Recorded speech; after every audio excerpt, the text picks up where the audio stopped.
1-1 on paper. Should it have been possible? It should have been possible. But it was less. Mac It was wins the games. was the less likely outcome. Yeah. Overall, I guess in the second game, what stood out to me was the play by Rubik. I think Yapso had a really good game, despite the hero, I would say, just did not fit that well into the lineup. And also, there were not that many spells he could particularly steal. He got glimpsed so often. Yeah, there's glimpse that he gets, but it's, you know, he just made great effect of the spell. But it's not that good of a spell to have, particularly in the very beginning of a fight. You don't gain too much unless you pick a hero off. But he played the hero really, really well. Yeah, what did you think about the game, Lumi? Or I was busy building a car. I can imagine that, and look at that, it is finished, guys. It may not be a Bugatti, but it is a Mini Cooper. Door opens. That's good. Yeah. I have the background music. I don't know what this background music is. The hood opens. There's an engine inside. Had to build that one. And this opens. Yeah. And most importantly, it would actually roll. But unfortunately, I don't have a surface I could roll on. I don't think I should roll on. It would count the floor. You can probably roll on that. I don't think it's... Woo. Oh, there you go. Nice. I don't want to push it too far. If we compare that car to the one that Shane built,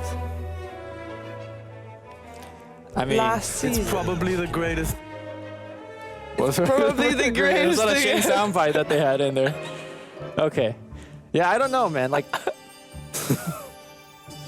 I'm pretty much an engineer. Yep. More importantly, I was able to build this while doing panel analysis, which Shane can't even do without building a car. So, true. Yeah. Thing ever. Good Lego times. Yeah. Good Lego times. A lot of fights that game, by the way. A lot of back and forth fights because we saw also Monkey Freedom Fighters being able to take games, fights off of Vega.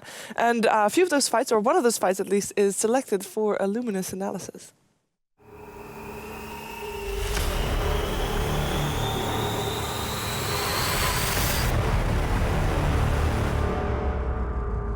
So we saw 4 games today where I think Monkey Freedom Fighters has showcased that they could really take fights.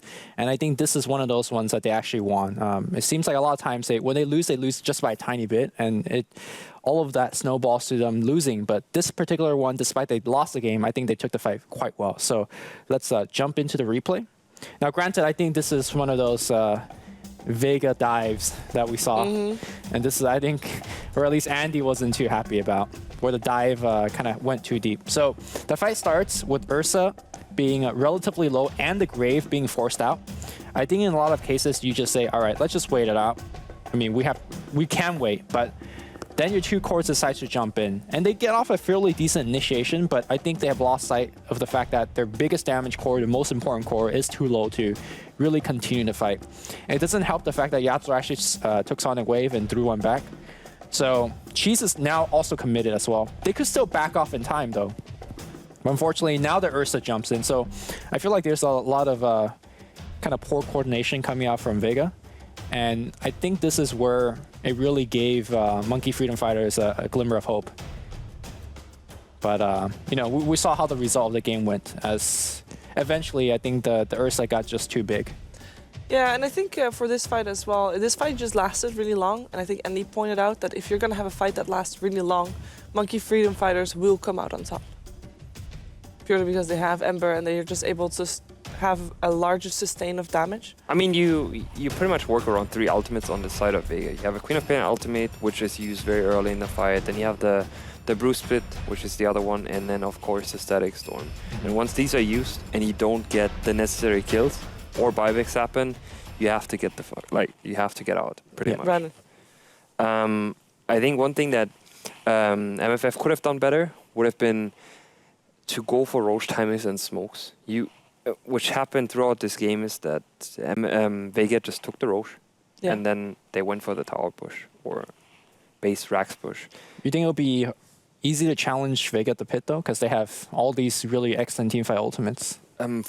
Is for sure hard to do, but if you time a smoke and you time it just about the Roche timer when it's about to get up, then you get a pick-off, and then you take a 4v5. And that's your opening to potentially get a Roche yourself. Your Roche potential isn't that bad. You have a Sigil with the Shadow Fiend reduction. It's going to be tough for sure, especially when you're behind. But it's one of those things you need to pressure the Roche. And if you don't do it, obviously you will end up in base fights. And Aegis and Cheese will be defended once if Vega doesn't play well around the Aegis and Which Cheese. is what we saw here. Yeah. But it's not going to happen 2, 3, 4 times. And that's, I guess, where the strategy lacked from MFF here. Yeah, and also with the fights that we did see happen, we're all on the side of Monkey Freedom Fighters, on the side of the map of Monkey Freedom Fighters. Right. So if they were actually able to get a smoke and actually find a fight that they could actually take because of maybe better vision or whatnot, that they could take maybe more towards the side of Vega, they might have been able to take more objectives off the back of that, and therefore get more momentum and going. Because they only had defensive fights in the end. It was only mostly fighting when Vega wanted to, and not because they wanted to. So reactive gaming there. But with these, with the series out of the way, we can actually take a look at the standings, see what the teams are doing now. We should be also having our winners interview real soon.